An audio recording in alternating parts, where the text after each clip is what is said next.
Hello, hello, hello. Maps, maps, maps. Well, here we are. Thanks for joining me again tonight, where we'll be. Whoa, we'll turn that off. Yeah, sorry. Tonight, thanks for joining me. And we're going to be talking about maps tonight. We're going to be talking about the intersection of ludology and cartography, wargame maps. So, first, let me say thanks to all the supporters on Ko-Fi. It really helps with covering the costs. I mentioned last time that StreamYard, the platform I use to stream and conduct my interviews through, jacked up my cost to $430 a year from $250. Stuka Joe had the same increase, and he said that he switched to a place called EV Mux. So I'm giving that one a 1 month test. We'll see how it goes. If it all works out, it's only $230 a year. So that's a savings of $200 a year. That's amazing. Anyway, it's missing one small feature that StreamYard has that helps sort of protect recorded audio. But it's not no, it's not worth an extra $200 per annum. So if it means slightly worse audio every once in a while in the interviews, well, so be it. We'll see. Anyway, thanks to everybody who helped to reduce the cost. There's info in the video description if that interests you. Ko-Fi is like Patreon. It's just a different company, and of course there's my affiliate links for the good folks at Cube for Me or Noble Knight Names or no sorry Noble Knight Games. If you move to support the channel, all of those are great. But of course, just being here is the most important thing of all. Having somebody to share this with and talk to. I should also say like the video, thumbs up, subscribe, all that stuff. Anyway, last time on episode 20, the anniversary episode, we had a pretty great time, and we gave away 2 games. I've sent the addresses off to VUCA and Revolution. VUCA laughed when they heard that Stuka Joe was a winner of one of them. Anyway, I sent the addresses off. Hopefully, you'll both receive your games soon. Stuka Joe and I hopefully have a loose plan to do a live unboxing of the one that he got. So we'll see if we can work out the details for that. I have one more game to give away, so that'll be later tonight. I panicked for a moment for a while there that because I wasn't sure on this new platform if there was a similar random drawing tool that they have on StreamYard, but they do, and they got a few other little cool widgets as well. But I guess the tricky part will be seeing if I can get to work properly, because you can't really test it out without some live comments. So we'll be winging it when we get to that part. Anyway, tonight we'll be talking about maps, but first let's talk some news. Podcast 50 was released. It featured an interview with Jose Neva of Neva Wargames, a young guy that just up and decided to form his own company as he was designing his first games. Anyway, I have a really great talk with him. You'll be able to see what they're up to. And then I take a look at a new game from Compass, Desert Blitzkrieg. This is another World War II North Africa game. I'm an addict for those, so I couldn't say no. As that episode, the number 50, was actually the thing that I was celebrating the 4 years for. I initiated a raffle for another 3 games on the podcast. I won't be drawing those for a while because it's still about 3 more weeks till the next podcast. So you still have plenty of time to listen to that episode, and it'll tell you how to enter if that's what you're into. It's available on Apple, Spotify, etc., as well as you can find it on my website on BGG. There's even a version of it right here on YouTube. So have a listen, enter the raffle. There's games, more games from VUCA and Revolution, as well as a new one from GMT. Okay, news that's not about me. It may feel a ways away, but registration is now open for the Armchair Dragoons Digital Convention. It runs January the 16th, all online, super cheap. The last 2 or 3 of those, I hosted live interviews there. They were always a ton of fun, but Uh, Despite Brent's kind invitation, I don't think I'll be doing this one. Uh, Tonight's my last night here in the bunker. Next week we move back into our house, but we don't. Uh, I'm going to be in a. I'm going to be in a set up in a spare bedroom there. I won't have my sort of office and recording space set up for another few months, as they're still doing renovations from the flood. So I turned down the invitation to host something because I have no idea what my internet connection is going to be like, and I didn't want to I didn't want to leave Brant or some interview subject high and dry. So anyway, check it out. It's a totally fun thing, and like I said, it's always dirt cheap. So there you go. Uh, this is great news. They've been saying it was happening for a year, and now it's finally happened. Battles of the American Revolution, the Saratoga game, is now on Steam, and it's dirt cheap. I found out about this last night because I'd I don't know, what do you call it on Steam? I followed this, I guess. I called it a favorite or something before it was ready. So as soon as they launched it, I got an email, and it's on for 15% off. But I think the regular price is only $10 US. So it's on for 850 US. It's totally cheap. So uh, if you've never played any Battles of the American Revolution, this might be a way to wet your whistle, see if you like it or not. Uh, oh, uh, Getting back to the Armchair Dragoons, they've they're doing their annual end of the year wargaming survey. These are always great. There no there's almost no stupid questions. They're all good questions, questions that you'll feel good about giving your answer to, and it's not it'll take you 6 minutes or something. It's totally easy to do. So I totally recommend it. If you look in the video description for tonight's live stream, there'll be a link to that and a bunch of other things. I should say this this new setup. So I'm not on StreamYard. I'm on EV Mux, like I said, and everything's kind of the same, but not exactly the same. So I'm you're gonna have to forgive me if there's a few hiccups in my driving the car this week, because it's just different enough to make me not quite sure about what I'm doing. For example, it took me a minute to be able to sort of see that people were actually had already said hello in the chat and whatnot. So I want to say I want to say hello to everybody. Oh, look, and it doesn't automatically. Okay, wow, I missed a whole bunch. Yeah, hello to hello to Brant, who's here. Sorry, Brant, that like I said, I'd love to come. Maybe I'll still be able to come. Who knows? Maybe I can, but we'll see. Yeah. Well, I better catch up on the bits of chat that was there. Yeah, yeah, Jonathan. I just backed Queen of Spies as well, just tonight. And speaking of that, let's move on to the new games that are on my radar that have popped up. Um, First up from Compass, Spanish American War, 1898 by Vance von Boris.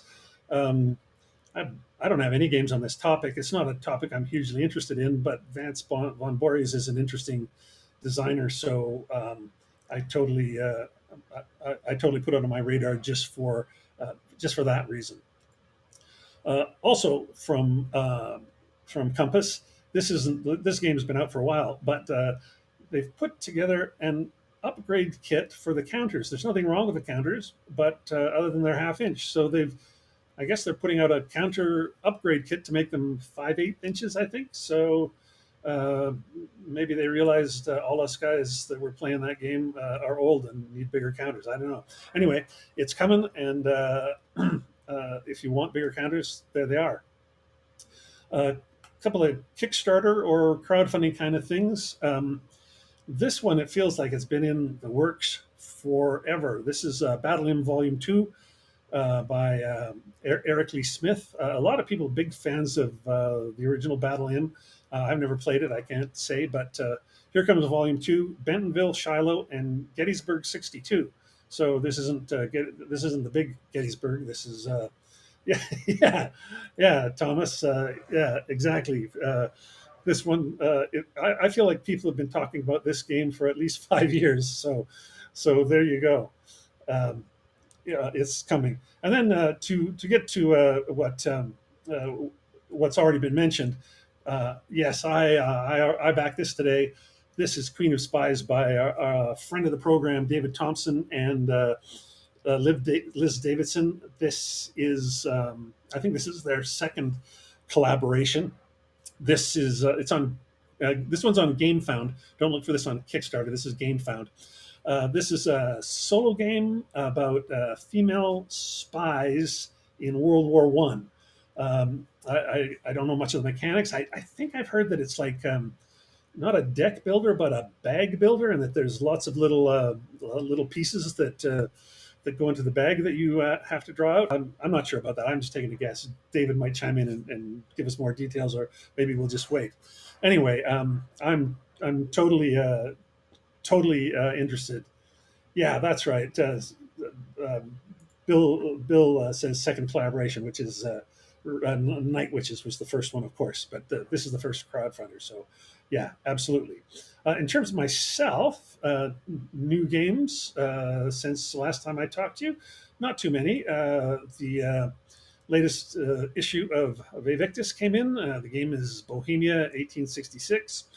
Definitely a game I have no no other games on. So yeah, hey, that's good. Christoph says he's gonna do the ACDC survey. Good. It's like I said, easy, quick, good questions. Yeah, so I got my Vevictus. This one I'm totally pumped about. This is a John Butterfield game. If any of you have played, well, this is volume 2 of this series, and volume 1 was his Bulge game, and that Bulge game was based off of a game, a digital game he'd done for the Shenandoah Studios. Shenandoah, they don't exist anymore, but they put out that was their first game, and then they did one from Ted Racer, I think, that was on that was East Front, and then another one on North Africa. They were all great. They were all uh, easy to learn, but with good deep gameplay. Anyway, I'm pretty sure John turned um, his digital game into a desktop or into a tabletop game, and that was his Bulge game. And now this is the second one, Market Garden. So I was so happy. I that was a pre-order for me, and it's finally showed up. And then the final one. Speaking of pre-orders, my copy of Italy 43 finally came, and I'm psyched to play that. I really like Salerno 43.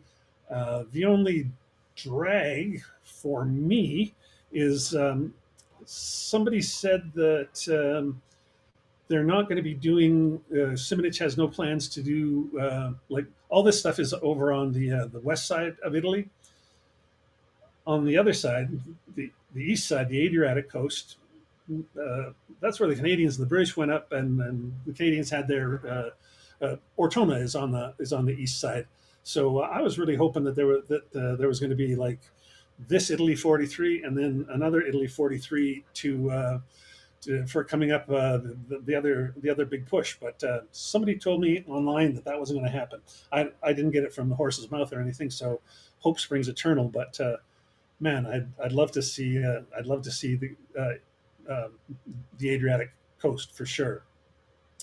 Uh, okay, well that's that's all my news. That's the only 3 games I got this week, which is good. I have to move back to the house, so I don't I don't need any more things. I don't need to haul any more things. Let's get on to our topic. Um, when we think of war games, I think most of us would probably generally think of hex and counter games, or hexen. When we think of the maps, we think of hex encounters with hexagons, and then we think of maybe area maps and point to point, and a few others. Um, I was watching Ardwolf recently, and he said that while he'll play other types of maps, he strongly prefers hex maps, and he's not alone. I think there's a lot of ground that are that. Oh, yeah. I wish, Jonathan. Yeah, that would be great. Maybe somebody will.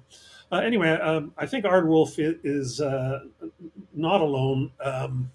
I saw last year. I saw someone post a sort of poll on Facebook, and the question was, what innovations in wargaming do you not like? And I was surprised to see more than one person answer area maps, as if that was like a recent innovation. I mean, area maps have been around since Risk and Diplomacy, at least. Yeah, Bill, that's absolutely true. Hex is just point-to-point maps with 6 connections per point, absolutely. And uh, area maps are really just point-to-point maps as well. But we'll get into all that later. Anyway, so I got to thinking about Ardwolf said he like strongly preferred hex maps, and I started thinking about that, and I don't actually have a strong preference, but what I did realize is that I sort of feel like some types of maps work better for some scales. So I thought tonight maybe we do an overview of map types, talk about where they work best, where they don't. I welcome your comments as always. I have several examples lined up, so don't be surprised if you bring something up and I say, yeah, we're going to get to that one in a bit, and we will. I won't say that if I don't. And then I reckon we'll probably have a bit of a discussion at the end, which is usually the case. Before we start, since we're going to be talking about scale, I just want to say a couple of words about how I define scale, just roughly, realizing there can be crossover. Not everything fits into a neat box, but just so that we kind of have a rough sort of groundwork of what we're going to talk about here. When I talk about tactical, I'm talking about pretty much anything that takes line of sight into account and usually has some sort of ranged fire. The size of the units generally depends on the period. Squads and platoons work great for World War II as they're maneuverable on their own. But back for the American Civil War, for example, usually we see regiments or half regiments. There's a range of sizes, but the key is usually the size of an element. It had to be capable of taking orders and acting on its own. And of course, the physical scale has to be small enough so that line of sight and ranged fire comes into play. For me, operational, a shorthand for that is kind of anything that includes supply. I mean, sure, not all operational games include supply, but most do. And here, combat is generally only in adjacent hexes, other than possibly long-range artillery in the 20th century. So now we're generally talking about battalions and brigades, maybe some smaller sub-elements, things like that. But that's definitely, or that's what I think about when you're talking about operational. You're bringing in logistics, and then finally when we talk about strategic. Strategic is when you're in command of an entire war, or at least an entire theater. Supply sometimes can still crop up, not often, but when it does, it's quite often supply across seas and oceans. You're less likely to be tracing supply lines over land. Anyway, okay, so yeah, Jonathan, I think we're going to talk about that because I think people do think hex maps offer greater freedom of movement, and I think they're right and wrong. So we'll talk about both as we go along here. So okay, well let's talk about some map types and then we'll kind of have at it. Oh, I don't. Oh, this was my. I need to skip a few. I forgot that I had some slides to show map scales. I don't need to show those anymore. Okay. First maps. They were squares, right? This is the original Gettysburg, and squares look pretty flexible. You can forward, up and down, side to side, but you can go all over the place, but the trouble it comes when you decide to move diagonally, because of course if you move diagonally you actually get to move farther. If you look at this and use the old Pythagorean theorem, if you're moving 5 spaces, say, horizontally or vertically. If you move diagonally, you're actually moving just over 7 spaces. So that kind of gives a huge advantage to the person who's moving diagonally. So along comes hexagons, right? I think Charles Roberts might have seen these in use at the Rand Corporation. I'm not sure about that. You could look it up, but anyway, the hexes were a great improvement in that you don't have to worry about that Pythagorean advantage of moving across along the hypotenuse, and you get like you can do 60-degree turns here. So instead of just like 90-degree turns, you can do 60-degree turns, and you don't have to worry about any advantages. It's the great thing. I think hexes are great for tactical games because whether it's true or not, as Jonathan brought up earlier, um, with hex maps, you get the greatest feeling of maneuver on these tactical maps of the tactical scale compared to area or point to point, for example. On these maps, you get the feeling like maybe you can flank, maybe you can cut route paths or cut off retreats and things like that. So I think. Yeah, that absolutely true. I was going to mention that later. David Thompson was a bit of a genius in his Undaunted series in that he made the tiles squares, but when he offset them, that gives you 60 degrees. The squares are really hexagons. Yeah, it was just as far as I'm concerned, it was just David's way of not scaring people away with hexagons and giving them a simple squares. Yeah. Anyway, I think in general, hexagons work great for tactile maps. Um, I'm not sure. I, hexagons are still used a ton in strategic games. This is an old one. That's a picture from Third Reich, but I don't know. I don't know that hexes are really the best choice. I mean, do we really need to maneuver up Italy or maneuver into France? There's not much room for maneuvering. Really, the the best thing you can, or the most you can hope for at this scale is you're jockeying to get the right units into the limited frontage, and that's about it. At least for these types of grand strategic games where the units are generally armies. But if we zoom in just a bit from grand strategic and get to something where the units are more like cores, and so we expand the map out a little bit again, then maneuver looks a little bit possible again. And here we have a look at to the east front, and you go like, oh yeah, this is where I want to try and do some encirclement, for example. What everybody wants to try and do when they're playing an east front game. At the operational level, hexes work well for sure. This is a GCACW map. Generally, with operational games, there's you got like a lot of choices of lines of attack, or the two of you might be racing to get to a certain spot first. So it makes plenty of sense to use hexes. It's not the only way to do it, but it is. Well, that's interesting. Michael says he prefers hex maps but hates facing.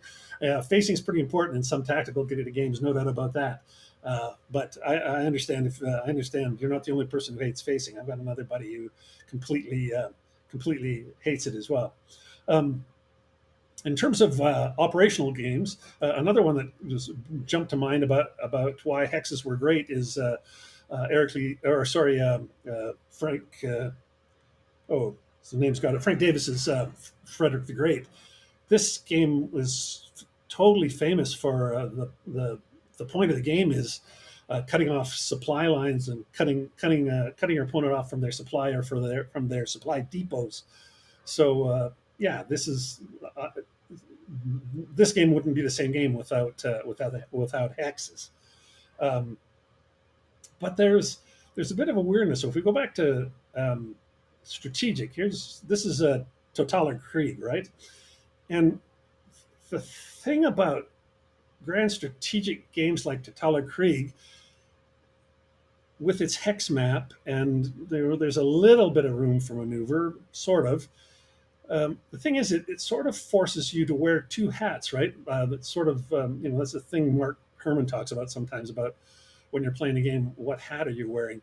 So in a game like Totaler Krieg, you're on the one hand you're Stalin determining the direction of the war, but on the other hand you're Stalin's generals or marshals in charge of the fronts or the army groups, deciding where each army should go, who should attack, where.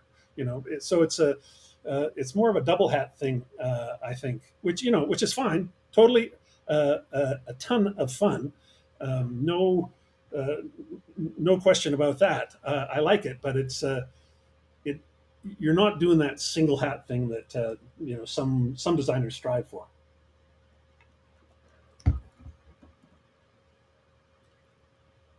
Yeah. Uh, Andrew, good to see you, Andrew. Haven't talked to you in a while. I missed seeing you when I didn't come to San Diego this year. Yeah, I don't think you're alone in saying Rick Barber hex maps are the best. Yeah, they're beautiful, no doubt about it. Sometimes I find them a little hard to discern elevation, but I still love the maps. I'll play on them anytime. Anyway, so when I think about hex maps, what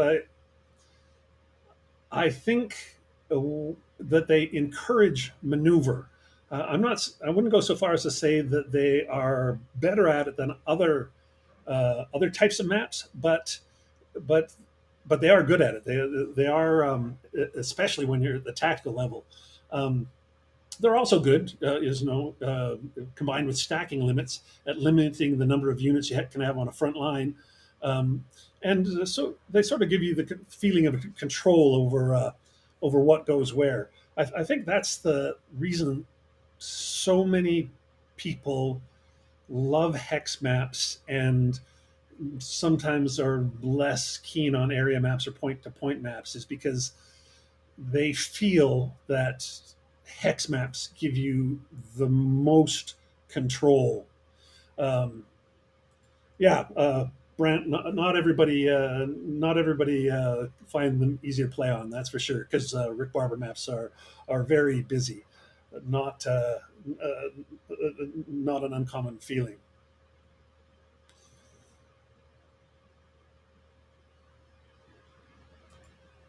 Oh, good point. Nice to see you, Joe. Yeah, and good point. Uh, in hex map, you distort the terrain to fit the grid. In an area map, you distort the grid to fit the terrain. Yeah, well, we're going to talk about area maps next, and because I have a few thoughts about how they distort the grids, and in good ways or bad. Um, with area maps, uh, it's, they reduce maneuver, sort of. It's just a different kind of maneuver. It's certainly less fine grained.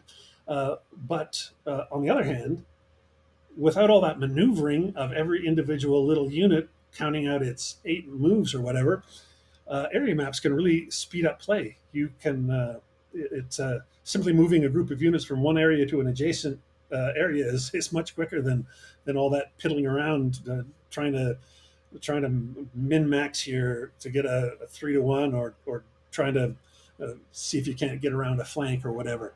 Uh, it's area games are just quicker to move, and the thing is, if the same units basically end up in conflict with the same enemy units that they would have been in conflict with in a hex in a hex map, nothing's really been lost.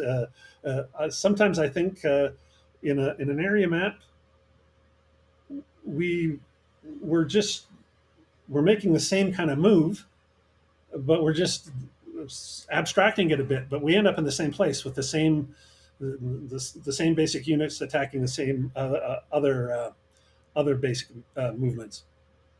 And in terms of it, Jonathan, that's a close up of Stalingrad, Verdun on the Volga by um, Mike Ranella, uh, uh, who's this is his two-player one. It's not he's got another solo Stalingrad game with Revolution that came out later, but this is the earlier one that came out through his own company, which I think is called Take Aim, and it was a cooperative thing with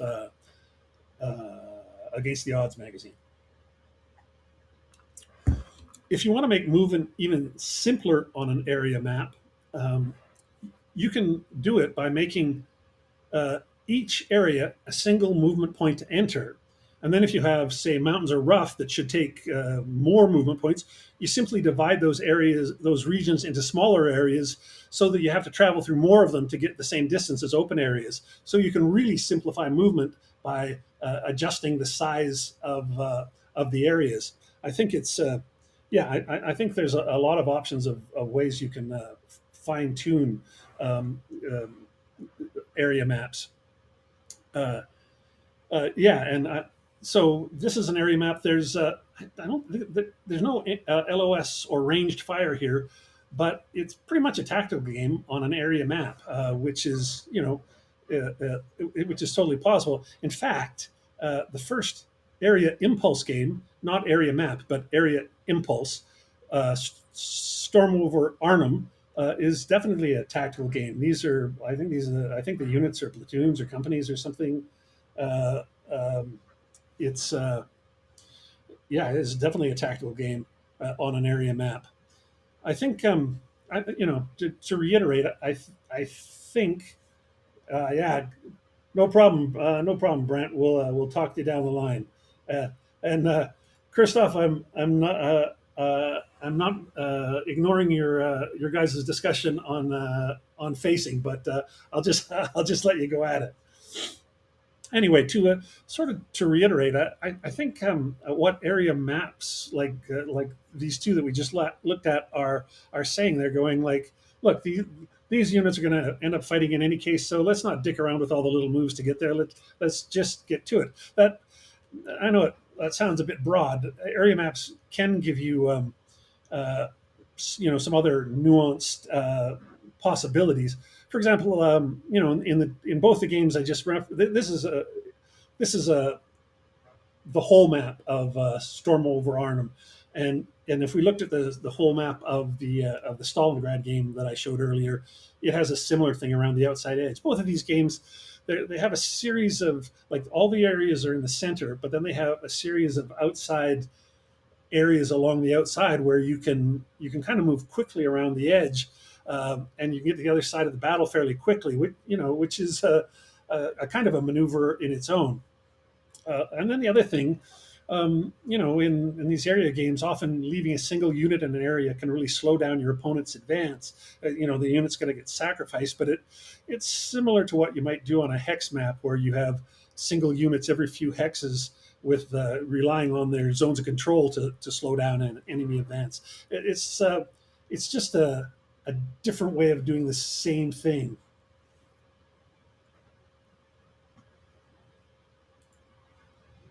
Yeah, William, I don't have that game. That's on my to be found list. Uh, no, actually, no. I found a copy of it. I just haven't played it yet, so uh, I haven't seen it. But small having a large number of small areas um, makes me think that it would still feel a bit like you're still able to maneuver a bit. Yeah, Joe, I think you're right. City fights and area maps totally works great because there isn't much maneuver. You're crossing streets, you're going from building to building, that sort of thing works great. Um, if we go up in scale for area maps, um, I think this is where I think things can really save time. This is Carl Paradis' Absolute War. The units are armies and fronts, so this is the whole East Front. But the size of the units are huge, so counter density is really low. There's not really maneuver, but neither side has enough units to secure both the north and the south. So the German has to decide where to increase the density of his small amount of units, where he's going to make his attacks, and the Soviet has to decide where to use their few extra units to strengthen the line, and where they're going to risk leaving it more weakly defended. So it's, you still have choices. It's just not the same kind of choices as the maneuver on a hex map. But this, I found the movement in this game really worked well. The other thing, if you haven't played this game, uh, Carl Carl tried to do something because he knew one thing that people are always wanting to do in those big East Front games is those big encirclement battles, and of course that's not possible. I mean, it is possible on some area maps if they're zoomed in a little more, but a zoomed out area map like this, you're not going to encircle a giant area like that. So he put in a function in the game where there's certain moves you can make, certain cards you can play, certain counters you can play, that you move in, and you are encircling them in the area. It's not like all the counters do a big circle around the area. It's the you're going for an encirclement against the opponent in that area. And anyway, hey, nice to see you, Cardboard Commander. I bet you just finished up your show just a bit. Anyway, if we go up in scale a little bit more even, um, then we really take maneuver out of the question, right? This is grand strategic, right? This is triumph and tragedy. France is four spaces. You know, you're you're not going to try to line up units to get the best 3-1 attack through Belgium on a map like this, but this map in particular opens up opportunities in that it also has sea areas. So control of the seas can be a total cat and mouse game where one side is trying to convoy units, say, into the Mediterranean or to Africa. The other one's trying to choke off the line. So, I think area maps. I think area maps work great for grand strategic games. Not, I don't have anything against the hex games, but I really enjoy playing on a map like this. Uh, uh, Amateurs to Arms, Michael. Interesting map, great game. It is a great game. It's one of my favorite games. Um, it's not one of my favorite maps. I find it too busy. Sometimes I find it hard to see what's going on. But I like what it does. Like I like the game. I like the gameplay. I just wish it was. There's a little too much art and not enough simplicity in that map for me. But maybe I'm just old, and that's the way it goes. Um, Area maps and operational games, we don't think of that so much, but it's actually it works perfectly. If you think of the Levy campaign series, that whole series is about supply and logistics. The Levy part is all supply, all logistics. This is really Levy campaign series. That's the heart of operational games. So I guess to sum up about area games, the benefit of area maps is that they can speed things up by eliminating some of that fiddly maneuvering where you're going to end up in the same place no matter how you play anyway. You're still deciding which units to advance, which ones to hold back, but you're not spending the time making each individual move. Um, the size and shape of the areas can illustrate the easier or harder paths, just as well as a hex map with mountains and rough. And one final thing, I should mention this. If you're playing a game at a really zoomed out enough scale, you can make up for the Earth's curvature that generally distorts the map at the two ends. Area maps are great in that you can make the areas near the top and the bottom larger than the areas in the middle, and but keep the movement cost the same, and that will kind of make up for the curvature in that on those extremes. Uh, you know, it, it's either that or do like Mark Herman does and center the map on the extreme that you're trying to look at. Okay, look, that's uh, let's pause here for a minute because I got sort of about the same amount more to go. I don't know. I don't know how much more I have to go, but let's stop and let's try this whole raffle again. I've got one more VUCA game to give away. Um, it's the new Imperial Elegy. Um, this is a game for 1 to 6 players. Takes place between 1850 and 1920. The Great War may or may not happen in that time. It depends on the players.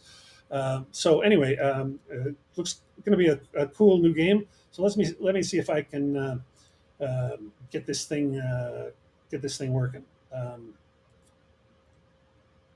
Okay, right. So type hashtag pusher in the comments to join. Oh, let me make sure I can. I gotta make sure I've got this thing turned on before you start doing this. Hang on one sec.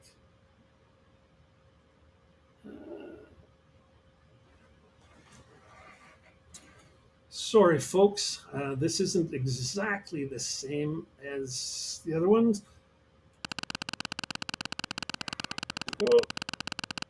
Oh, it's I gotta reset it. Yeah, that's yeah, that's not. That's just saying who's in now. Okay, so yeah, start typing hashtag pusher, and I think it's starting to collect names as we go along here. I'll just keep my eyes on it for a minute, and we'll see if things. Uh, I hope it's working. Good gosh.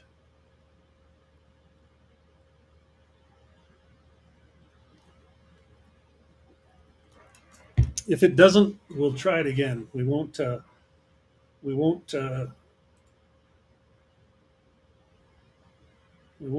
draw any names unless it says it has a bunch of entries.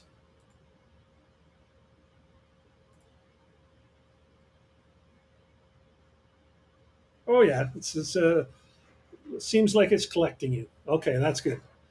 Fantastic. Well, uh, good. Well, we'll let you guys keep entering for a minute, and I'll see if maybe there was any comments I missed that.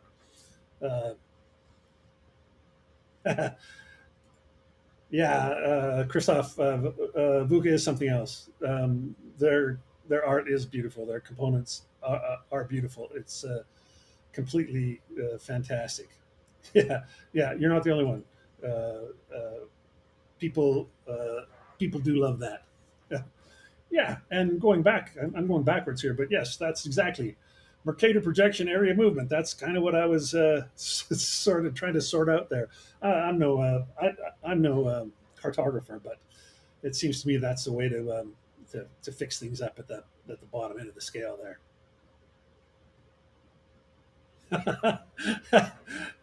uh, sorry, Brian.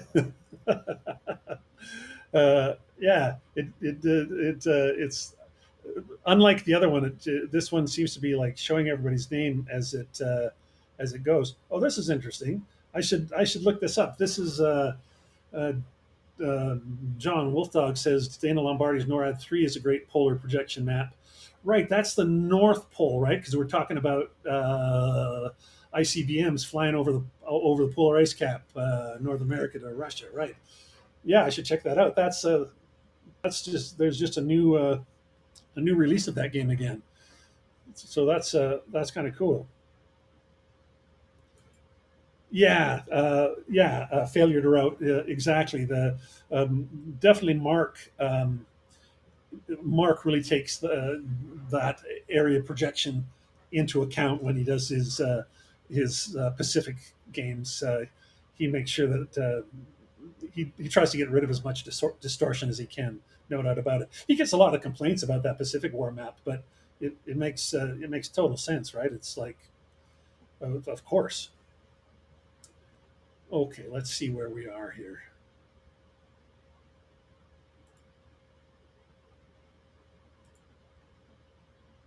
All right. Well, if we let's see if we probably a last call for hashtag pusher, and we'll see who's going to win this new game from VUCA. Oh, there's another one. Thomas Sampson. Well, we'll give it another minute. Oh, there's another one. Good. Hashtag pusher if you want to get in. Yes, good. It's good to see everybody get a shot at this. And like I said earlier, if you haven't listened to episode 50 of the podcast, a great interview in there, a really good look at a cool new game, and I had three give. I've got three games to give away there. There's what are they? There's from GMT. There's Italy 43, I think, is the game. From Revolution, there's Eagle in the Sky, and from VUCA, I think maybe it's Traces of Victory, the latest Traces game, something like that. Anyway, um, you can even find if you don't have a if you don't do podcasts in your iPod or something like that.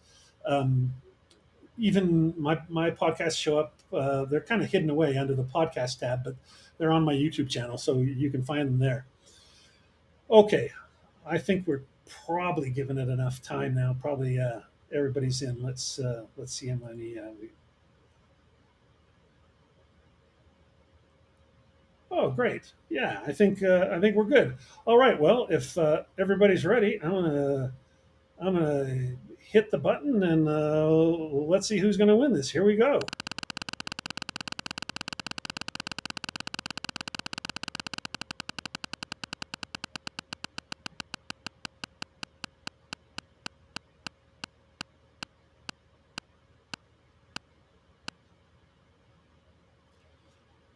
William Arens, 7138. Congratulations, you're the winner of Imperial Elegy from VUCA.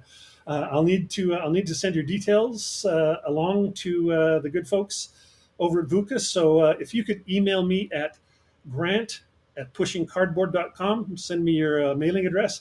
I'll send it off to Patrick, and he'll send you the game. Congratulations, and thanks for uh, being a watcher of the live stream. Uh, I'm very glad to have you. Well, there we go. Okay. Well, I better turn this thing back off. There we go. Mm, that looks a bit strange. Yeah, that's not what we want. That's what we want. That's better. Okay. We're back to it. Okay, let's. I think. Well, let me see where we're at here. Yeah. Okay. So we've talked about area maps and all that. So let's move on. Let's talk a bit now about finally uh, uh, point-to-point maps. Yeah. Here you go. I guess if that's a point-to-point map, well, maybe I had a. You know what? I think I have a map. I might have a. There's a picture of the map. There it is. I forgot to show that. That is the map of Imperial Elegy. So there you go. It is a point-to-point map.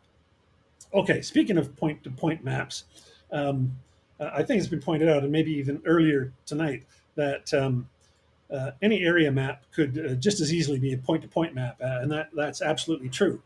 Though I think area maps give you a little better chance to use terrain sometimes than point-to-point maps. But I will say that while any area map can be redrawn as a point-to-point map, I don't think the opposite is quite true.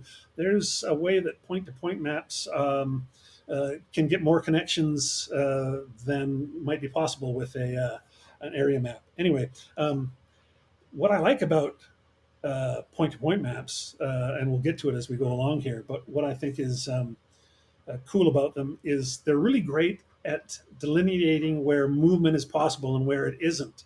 Um, uh, no, this is well here. We'll go to the next one. This is a detail of of Mark Herman's For the People map.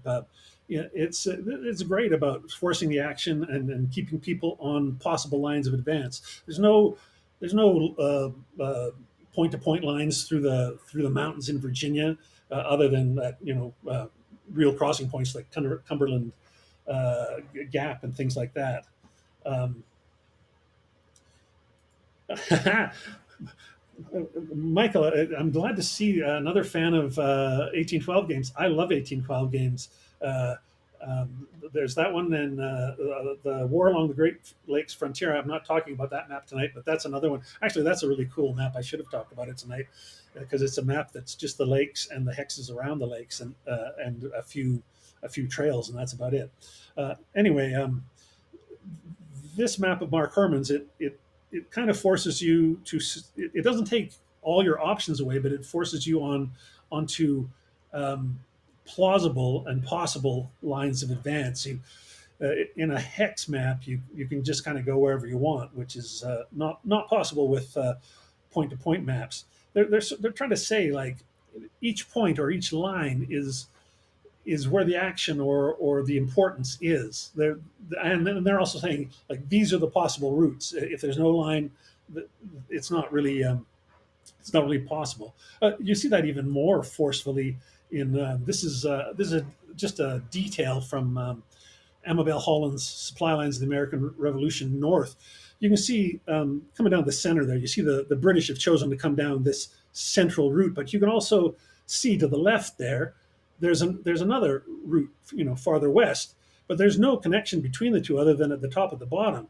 Once you commit to one, you can't easily jump over to the other, which I think is like one of the key features of point to point maps, right? It's they're they're a great way of they allow the designer to channel movement into lines of movement that were historically possible, right? And they can be generous with this, or they can really tighten it up. Uh, Talk about tightening it up here. This is Freeman's Farm by Morris Suckling, and if you notice, this is a point to point map, but only barely. If you look at the blue units at the bottom right there, sort of, they can't move anywhere. They are just where they are. And then the other units kind of only have a single move. They can advance, or maybe they have a choice of advancing either left or right, but that's it. They can go one way or the other. It's severely restricted choices. I think Suckling's trying to say that these were the only choices once the battle was joined, and he doesn't want to give you the option of running units all over the place, right? Yeah, Wolf Dog. I love Washington's War. I think that's great, and it's really smart about the connections around the colonies. There's tons of places on that map where you wish you could move and you can't.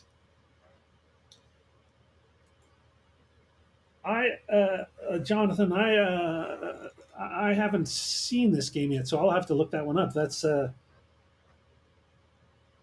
kind of great.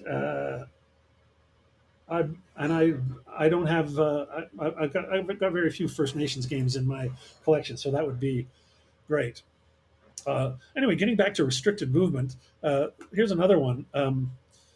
This is Saladin from Shakos. There's two scenarios in this map. It's a two-sided map. Anyway, if you look at this, the top side really can't move at all. They're just going to sit there and take it, other than moving reserves in.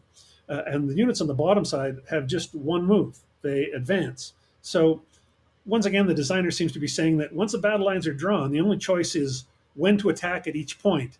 There's going to be some reserves or replacements moving around in the back, but there's no running around trying to engineer a last minute flanking maneuver or something like that. It's like we are engaged and this is it. So, you can see with these last two examples that point to point maps can be used to really restrict the movement options. And I don't know, you might feel like it's a bit of scripting, but I think the designer might counter that it keeps you from doing things that are completely ahistorical. Um, And I should also say that Morris Suckling's got a couple of other games like his Chancellorsville game uses kind of a similar thing to Freeman's Farm, not quite as restrictive. And then somebody's taken his system and done the Gettysburg Time for Heroes game, which has a similar thing where you can just kind of move along these uh, look along these tracks. So anyway, that's point to point. I think, like I said, the great thing about point to point maps is their ability to restrict movement, and I think they let the designer push you in certain ways that can be really cool.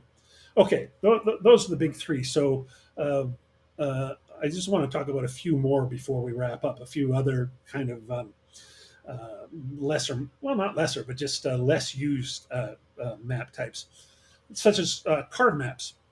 When I say card maps, I know a lot of you are instantly thinking about up front, and we'll get to that. But first, I want to look at games where cards actually make the map. This this first one, this is the blank map for Point Blank V is for Victory from Lock and Load. You don't technically need it. The terrain comes on cards, and the cards will go into those boxes. So you don't actually need this map. You can just set the trains out side by side in a grid. Uh, but it's going to look something like this as they get to go. It's not a great pick. I couldn't find a good pick, and my copy's in storage. But you can see along the left side there's a wood building, then a crossroads, then brush. The units in the center there are in woods, and there's a stone building beyond them. Kind of similarly to up front, the train is on these cards that get played, but in V is for Victory, this train stays on board. Although it's been a while since I played it, but I think there might be a way to get rid of a train card and place a new one. It's tricky, but I think that might be possible. And I should also say there's no pictures of this, but some of you might have seen the upcoming Firefight Tactical from Sam London and GMT.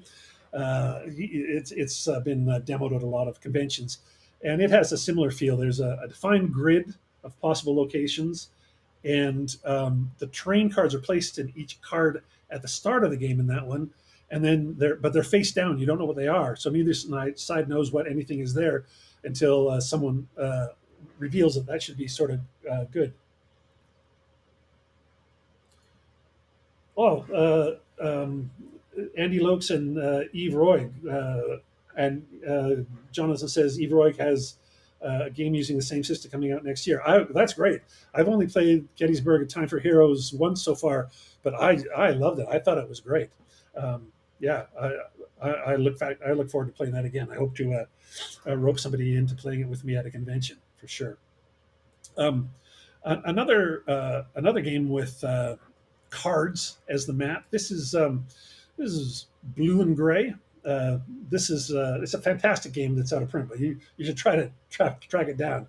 The map is on cards. This is the first few cards. They start the game on the board, but it's a totally on card game. Each player is going to draw cards into their hand each turn, and some of their cards are going to be units. Some cards will be leaders. Some will be sort of special events, but some will be maps. They're going to look like this is sort of a one zoomed in, and you have like little wood bits that you play on the map to show where units are, which places you've taken. Anyway, there's a for all the map cards that haven't been played, that the first four are played, they're standard. But then for all the rest, there's a Union version and a Rebel version of each card, and there's a slight advantage to whoever plays it. So when you would draw a map card that can be played, because you might draw a map card that can't be played, the only cards that can be played are the ones that connect to other map cards that are already there. So, well, here's what the full map looks like. So it starts at the top. So if you happen to draw some of those lower cards, you can't play them until the map gets down to you. Yeah, you can ignore those blue and yellow box. That's just extra gack. Somebody was illustrating their thing on BGG where I stole the image from. Um, the interesting thing about the map cards here is that as the Union, you obviously can't attack along certain lines until the needed card is in play. So I like this. I know, like there's a lot of people who, in wargaming, who don't like too much random or chaos. But I love it. I feel like it feels like some kind of political or logistical constraints that have been abstracted out. It's like you're raring to go, but for some reason you don't get the go ahead from Washington or wherever.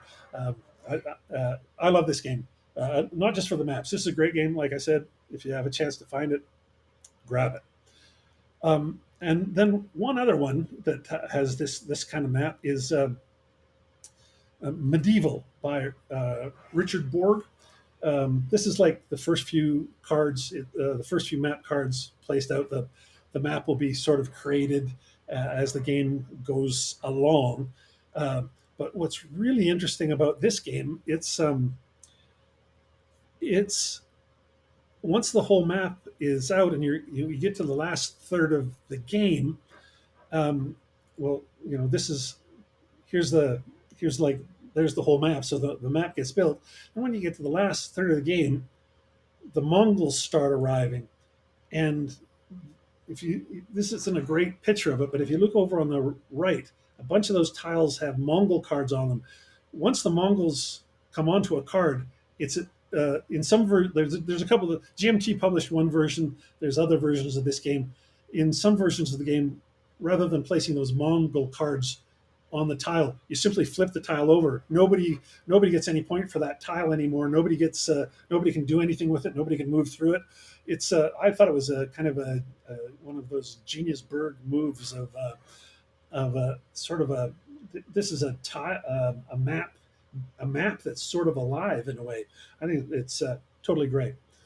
Okay, anyway, up front. Let's talk about up front because it's one of my favorite games, and in some ways the granddaddy of card terrain war games. Here's an example of three terrain types. Nothing special there, but um, uh, if you've basically what happens is you've got a bunch of single man little not cards like this but smaller cards units. You put them in 2 to 4 groups, say, and then you train is played onto a group after after it moves. So you play a movement card, then your next turn you can play a train card onto it. You can play a good train card on your moving guys, but while you're moving, if you haven't played train, your opponent can discard bad train on them. So movement doesn't always work out the way you plan. Now, when your opponent plays bad terrain on you, you can turn your move forward into a sideways move, which means you're still moving and vulnerable to fire, but you don't have to accept that terrible terrain. Oh, that's cool. Jonathan says that Richard Berg said Medieval was his favorite of his own games to play. That's cool. I played it at BottisCon this year, and I just had a hoot with it. It was a great it was a great way to play a great game to play. Anyway, um, uh, so back to up front. When you move a game, you place your movement card on the train that you had there. So you see the train you're moving out of. Um, but then when you play the next train on top of that movement card, the previous train is discarded. You can't move back into it. If you decide for some reason to move backwards, you're going to have to place a new terrain card. I think it's a really remarkably simple and effective way of modeling a squad, making its way along an unfamiliar route. And it's a super exciting part of the game when uh, that moment when you've got one of your groups moving when they're more vulnerable to fire. You're just crossing your fingers that you can get them into that terrain before you get blasted. And uh, pity the person who plays a movement card but doesn't have a terrain card ready to go right away. Oh, that's interesting, Christoph. I have not played Fields of Fire. That's interesting. So you say always changing map for every game you play. You build a map with cards. So another map card game. That's cool. I've never played Fields of Fire. I've maybe now that this new version is out, I'll give it a go. I was always, people used to complain about the previous version's rule book so much. There was, definitely lots of people who loved that game, but a lot of people who said that the rule book was just a grind. So I I stayed away from it. But this new one is supposed to be like just like 100% better. So maybe it's time that I finally gave it a go and because I like tactical games. I'm not big on solo games, but I'm not 100% against them. Okay, for our last couple of things before we just open it up to talk about whatever, we haven't really talked about air or sea games, but in general, their maps are pretty dull, right? Blue skies or blue sea, top down view. The old Richthofen's War made it a little better. It's still a top down view, but you could see the ground, so you see trench lines and stuff, but it's still there's nothing too exciting in air and sea map boards. I think the most exciting thing really was Wing Leader, which kind of flipped it sideways. And there's a sea, yeah. It's a Wooden Ships and Iron Men. But Wing Leader took air games, and instead of a top-down view, they did a side view. And I don't think I'd ever seen an air game work quite like that. Yeah, still that's you're quite true. It's the side view, but still all blue. Absolutely. I guess the innovation is that we're looking at the sides of the planes instead of the top down of the planes. Anyway, it was something new. Eagles in the Sky does something a bit similar in that they just have four elevations where the planes are, and then they come out of there and they go into these little boxes where they're not hex boxes. Then it becomes a card game, sort of like Down in Flames. Down in Flames, an air game that uses no map at all. You just it's a bit like Up Front in that the only sort of terrain, for lack of a better word, is two planes will play cards that show where they are in relation to one another, as in uh, is one tailing the other one or not. That basically, but that's about it for that. Anyway, yeah, there's not much. There's not much for air games for in terms of innovation.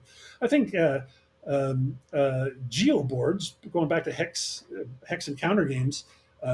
This is these are ASL boards. You can turn around. No matter how you put them, they're going to fit together.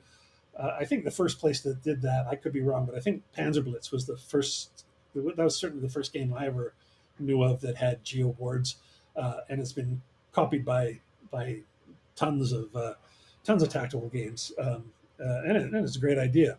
And then similarly, and less expensively, or at least could be not in this case, but it could. Oh, that's interesting. Yeah, I didn't put Tank Duel in here, but I probably should have. Yeah, I thought Upfront was an inspiration for how Tank Duel does terrain, because you're moving and placing terrain after you move in that game as well, and yeah, it is quite similar to that move and place terrain that we have in Upfront. Anyway, another sort of an innovation. This is a Command and Colors game, and the map board is actually just green, but all those bits of terrain are tiles.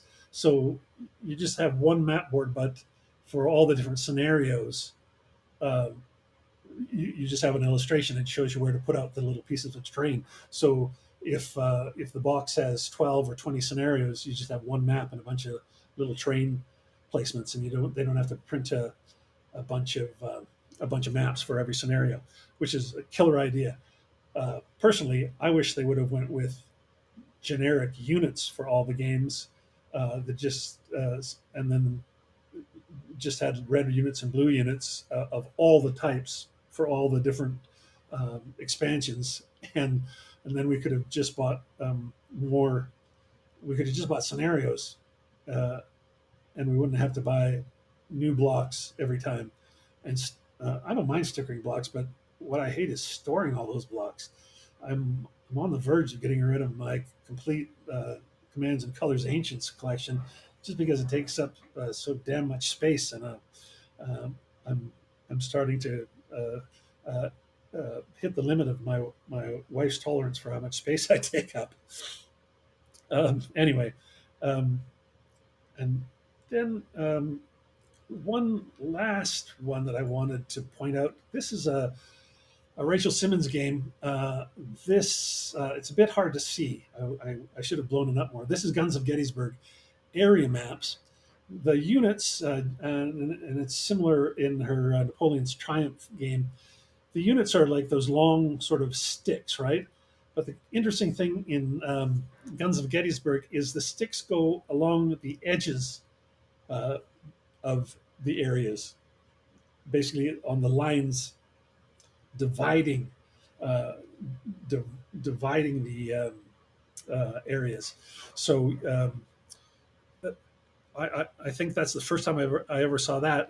Napoleon's Triumph, the sticks can either be in the center or they move and they sit on the line, sort of blocking the approach or taking the approach. So yeah, what Rachel Simon does with uh, area maps and sticks is really novel. I don't think anybody else does that sort of thing. And I love her games, but particularly that one. That one, ah,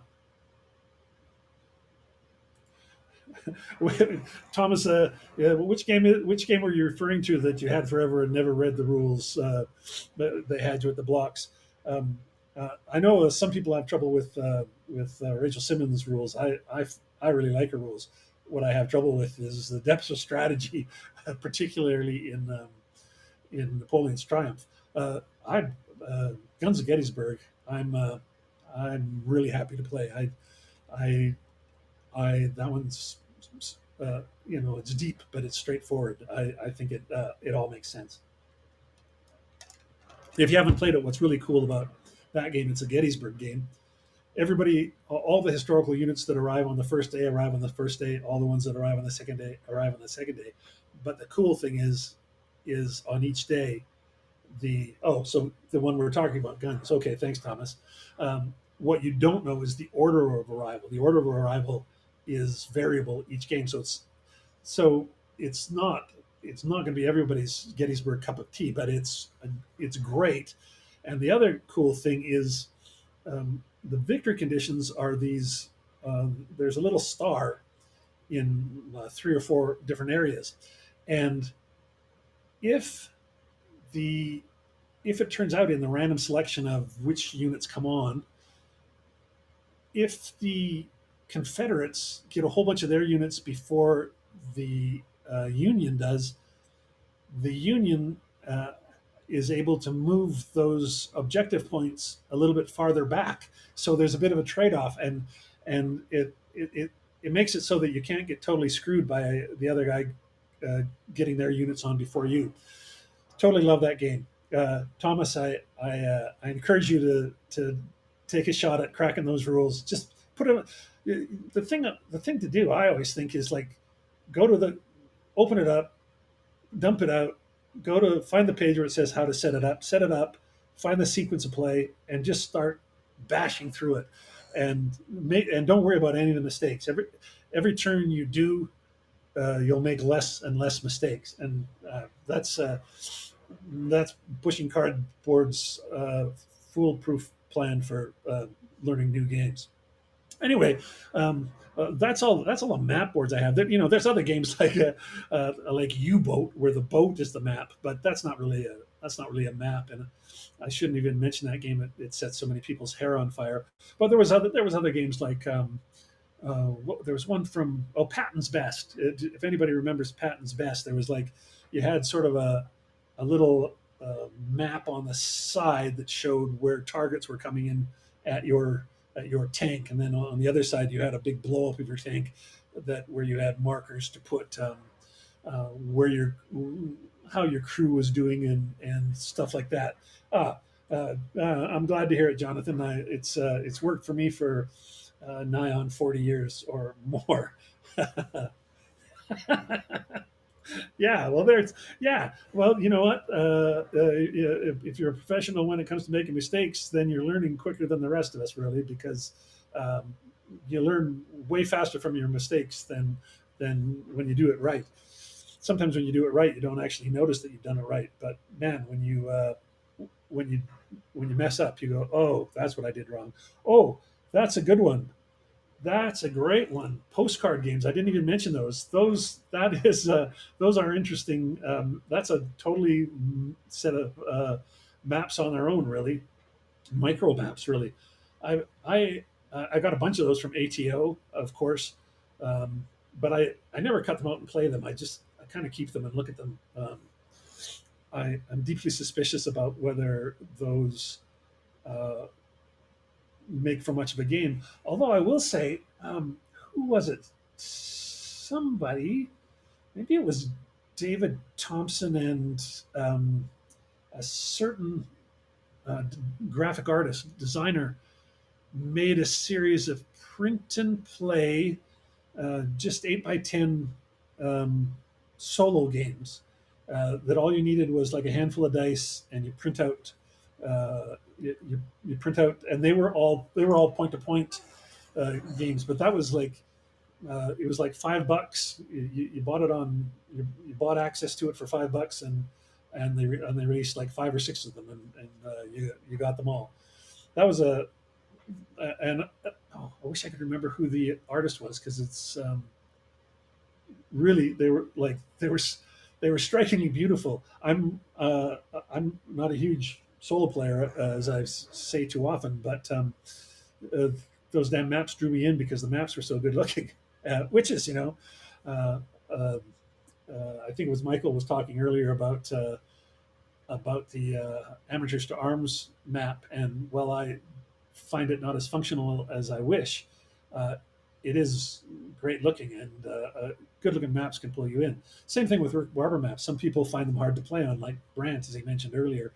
But even if they're hard to play on, uh, man, they're good looking. There's no doubt about it. So yeah, but I think I um, oh, is that right? You think Hissy Cat put that project together, Bill? Well, that's interesting. Well, Hissy Cat is Michael Marin. Maybe I can't remember his last name. I think, yeah, I didn't know he put that together, but that was a cool little series. I got them all, and I played most of them. It's kind of fun. You have the dice, and you use the dice not just for rolling, but um, they move up the board, and they also you move them from one to one, or like down, down, down, as you take, from 6 to 5 to 4 as you take hits or whatever. It's kind of cool. Oh, so VUCA's making something that resembles Patton's best, called Panzerwaffe. Ah, no. Okay, that's cool. When I was young and playing more solo games, I loved playing Patton's. Queen of the B-52, B-17, Queen of the Skies, and Patton's best were uh, those in Ambush. Those were the ones. Yep. Now, okay, Michael, was it? Are you sure it's Bismarck? I thought uh, well, the World War One game. Gosh, I've forgot the name of it, but the yeah, where it's basically a miniatures game, and you just need a Jutland. That's what it is, Jutland. I don't know. Maybe Bismarck does the same thing. I haven't played Bismarck. Yeah, there you go. Failure to route is catching me up. Jutland, where basically what you get in the box is uh, not miniatures, but some 2D miniatures, and then rather than just using measuring tapes, it gives you some measurers for measuring your range. But it's it's Jutland is definitely it's that's miniatures, uh, but using 2D, which is great. That's the kind of miniatures I like, the ones you don't have to paint. Yes, yes. Thank you, thank you. Nils Johansson is the artist for the Battle Card series. Yeah, yeah, and fantastic, fantastic artist he is as well. Those battle card, uh, they're just good looking. They'll if you have any sort of if you if you're at all susceptible to good design or aesthetics, they'll drag you in. Yeah, yeah, Bill. I remember talking or reading about people who'd played like uh, Jutland in their school gym. You know, they didn't use the whole gymnasium, but you know, like they used a giant, a giant, like way bigger than their living room is what I'm saying. Hey, Mike, good to see you. Thanks for coming. I would be into seeing that. I think something on that scale would be sort of fun. I'm Although I'm sure I would accidentally step on a couple of the boats and sink them or something like that. But that sounded really wild. And I think the other thing about Jutland is you could probably, well, probably somebody on BGG has already done it. You could easily extrapolate and come up with statistics for other ships that aren't in the game, and kind of make your own scenarios and stuff. Yeah, I totally agree, Christoph. Niels Johansson is fantastic. I think too. Was he the designer that was like maybe a couple of years ago? He was selling off some of his war game collection. I think I bought a box of games from him. He shipped them all the way from France or Germany or Norway or wherever he was living at the time. I think that was Nils. Anyway, yeah, great designer. We're living in an age of great graphic designers right now, and I think the challenge is now because the art is so good and we're not restricted by three color layouts or anything like that. With the sky's the limit. The So now the challenge really is with how beautiful you can make it, still making it completely functional.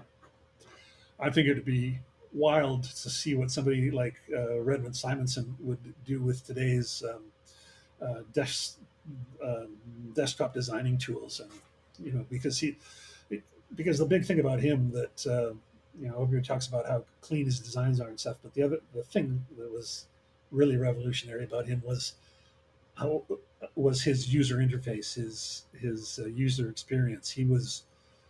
He thought a lot about not just how good it looked, but about ways to keep your eyes on the map, and as much as possible, not drifting off into not spending more time looking at charts than looking at the map board, and so just things like that. He brought that stuff to the fore, and all the best designers learned from him, I think.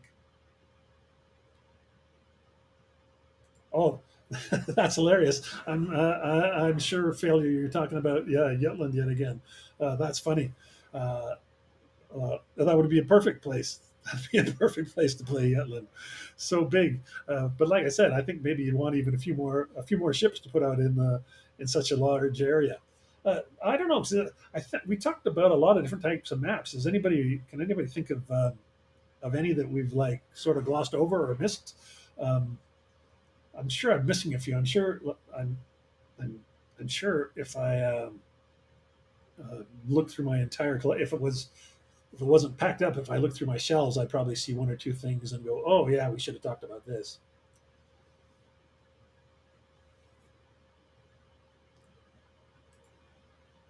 Yeah, Christoph, I think I don't bowl of something. I think you're right.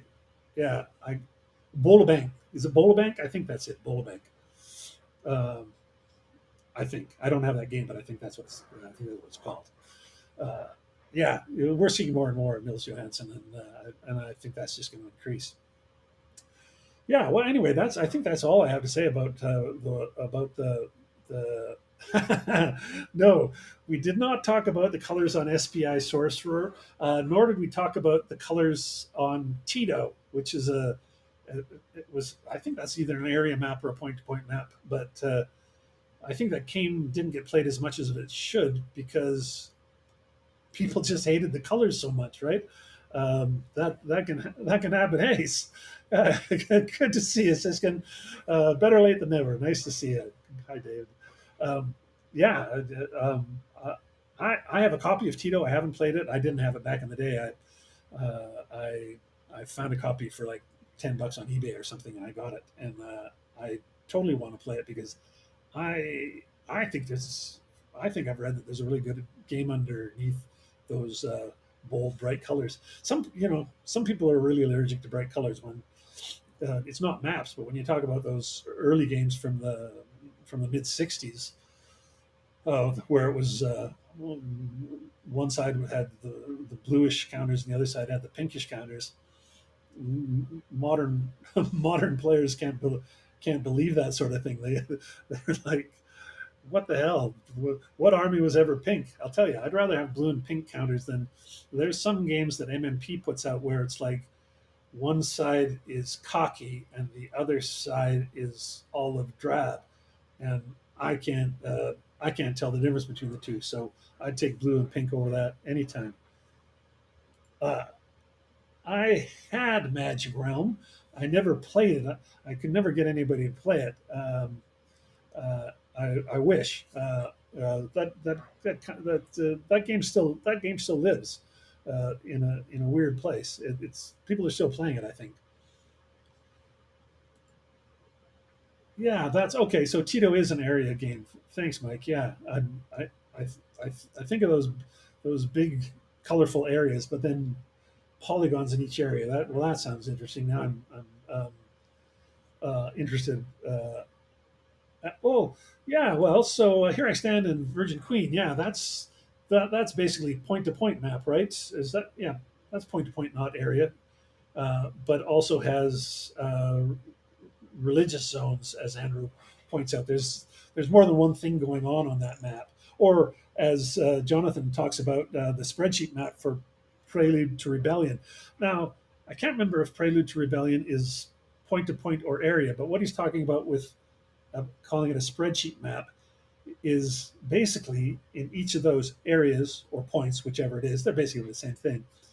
There's two tracks. There's a red and a blue track, or in Prelude to Revolution, the next one, one is red and one is red and one is blue. But in that first one, the Quebec one is red and one is green, and it's basically it's like putting putting a track in every area on the board, which is I don't think I'd seen anybody ever do before that, and yeah, that's a fellow Canadian. That's Marco Poutre, I think, was the designer of Prelude to Rebellion, and Marco Poutre, he seems to be doing it. He's become a real developer. I see his name on development for a bunch of stuff coming through GMT. So uh, uh, I don't know if we're going to see more designs from him, but we're certainly seeing more of his development work for sure.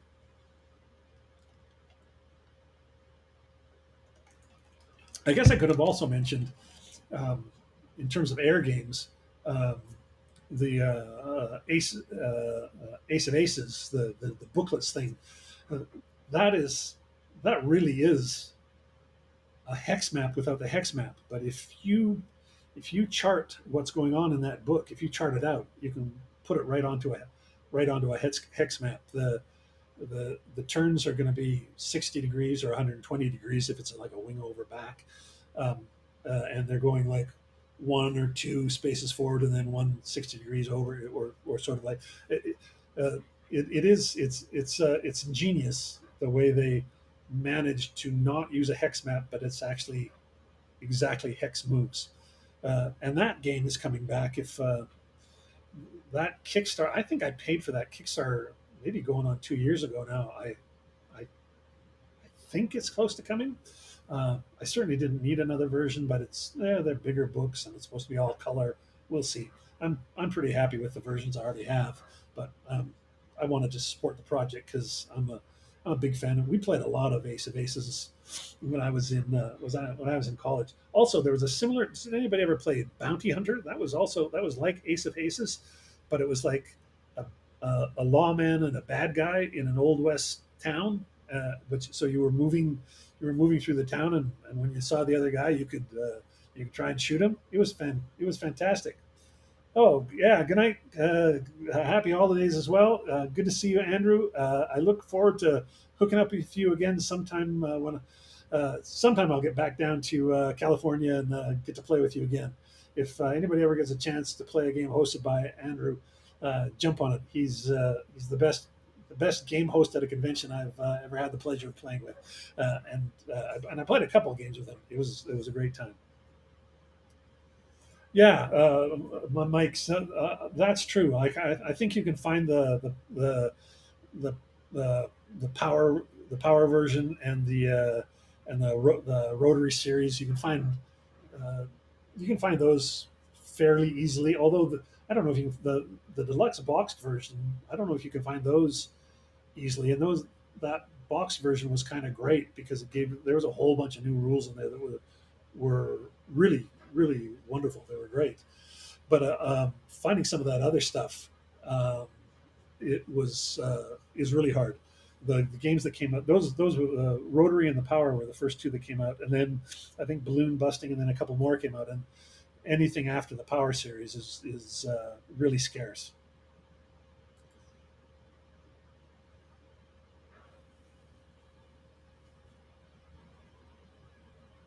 Yeah, I agree that elevation on most maps has improved greatly. There's still some modern maps where I think they make big mistakes with how they depict the elevation. Sometimes it's not clear whether you're going up or down. You know, like I agree. I love darker greens as you get closer to the rivers, and higher elevations get closer to white. I think that's totally good. I saw one game where they did this weird uh, shadow effect, so that was supposed to show you that the like some kind of a 3D effect. But you know, we're looking at maps from top down, but the shadows were like left to right. It made no sense. It was like, oh, you found some clever tool in your desktop publishing map making thing, and it's bit you in the ass because this isn't working at all. Oh yeah, absolutely, Christoph. Some of those older MMP games, some of those GCACW games, they're wildly expensive, and some of the OCS games wildly expensive. Uh, Case Blue always have been expensive. Getting less expensive now because they're finally gonna reprint it. So uh, that's put a little bit of a hole in the market for Case Blue. But some of those games, like I think GCACW Above the Clouds, I think I saw that on BGG for like $600 or $800, something like that. It was just like, yeah, well, I got plenty of GCACW. I don't need that one that badly. But that's the thing. The thing with MMP, totally on a tangent, but they it's not like they make it's not like they do limited print runs, but they don't do huge print runs. They do print runs that tend to sell out in a year or less for the good titles, and then they don't reprint them for a long time. And some of them they just never get around to reprinting. So I think you could, if you wanted to, you could make some money every time a new GCHCW comes out. Buy three or five, play one, and in 3 years sell the other three, and you probably make 10 times what you spent on what you laid out originally. Because those games they instantly go into the hundreds and hundreds of dollars, and the longer they're out of print, the higher they go. Okay, well, I think we might as well wrap it up there. This has been a good yak as always, and I was very happy to give away that other game. I'm glad somebody new bought it or got it, and I encourage everybody to, as I said, check out episode 50 of the podcast. There's three more chances to win a free game as well. So, and these are all brand new, direct from the publisher games. So you're not getting some review copy that I played twice and decided I didn't like and shuffled along. Although once I get my collection back, you'll probably have access to a few of those because I that's a good way for me to make room on my shelves is by moving on games that I reviewed and I'm not going to play. Yeah. So, well, thanks for coming, Failure to Route. I don't know if I've seen your handle or not. I I'm gonna Thomas. I think I'm gonna try to have another session before Christmas. I I I can't promise it, but I think that makes it that would be what the 18th. So like a week before Christmas, and I I think that would be. I think that's doable, and I don't know. I think we could I don't know. I'll come up with some kind of a Christmas theme. Maybe see what we can do. Maybe we'll try and come up with a best of 2025 list or something. Maybe we'll all work we'll all work on it together or something. I'll come up with something, but I think I would like to. I missed one one week when I was at BottleScon, and I missed a week when I was away on holidays. So I don't want to miss any unless I have to. But yeah, well, no problem, no problem, David. Always good to see you. Always good to play with you, and we'll see you whenever you get there. Well, you'll probably get your wish then, Christoph. Okay. Well, I don't know that. We'll see. If I'm going to try and end the show.